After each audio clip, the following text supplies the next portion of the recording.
Hello viewers, আসসালামু আলাইকুম। Welcome to Medipharma channel.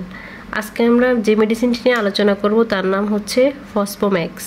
বিস্তারিত আলোচনার পূর্বে যদি আমাদের চ্যানেলে নতুন হয়ে থাকেন তাহলে অবশ্যই সাবস্ক্রাইব করে দিবেন, আর যদি সাবস্ক্রাইব করে থাকেন তাহলে আপনাকে অসংখ্য ধন্যবাদ এবং ভিডিওটিতে অবশ্যই একটি লাইক দিবেন। এরকম নতুন নতুন ভিডিও পেতে অবশ্যই বেল আইকনটি অন করে আমাদের পাশে থাকবেন। ফসফোম্যাক্স এটি সাধারণত সংবেদনশীল ইসিডিসিয়া কোলাই এবং ইন্টেরাকোকাস ফিকালিস জাতের জীবাণুগঠিত মহিলাদের অজটিল মূত্রনালীর প্রদাহ এর চিকিৎসা এটি নির্দেশিত। এটির মাত্রা ও সেবনবিধি 18 বছর বা তার বেশি বয়সের মহিলাদের একিউট সিস্টাইটিসের ক্ষেত্রে একটি মনোফোসিন স্যাশে একক মাত্রায় নির্দেশিত। বাচ্চাদের জন্য এটি নির্দেশিত নয়।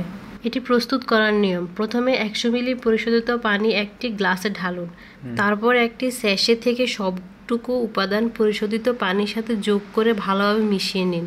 তৈরির পর সাথে সাথে সম্পূর্ণ মিশ্রণ পান করুন। এটির পার্শ্ব প্রতিক্রিয়া: ক্লিনিক্যাল পরীক্ষায় 1%-এর বেশি রোগীর ক্ষেত্রে যে সকল পার্শ্ব প্রতিক্রিয়া দেখা গেছে তার মধ্যে ডায়রিয়া 10.4%, মাথা ব্যথা 10.3%, বমি বমি ভাব 5.2%, পিঠ ব্যথা 3%, ডিজিনেস 2.3%, পেট ব্যথা 2.2%। এবং ক্লিনিক্যাল পরীক্ষায় 1%-এর কম রোগীর ক্ষেত্রে যে সকল পার্শ্ব প্রতিক্রিয়া দেখা গেছে তার মধ্যে অস্বাভাবিক মল, কোষ্ঠকাঠিন্য, মুখ শুকিয়ে যাওয়া, কানের অসুবিধা, জ্বর, পেট ফাঁপা ইত্যাদি।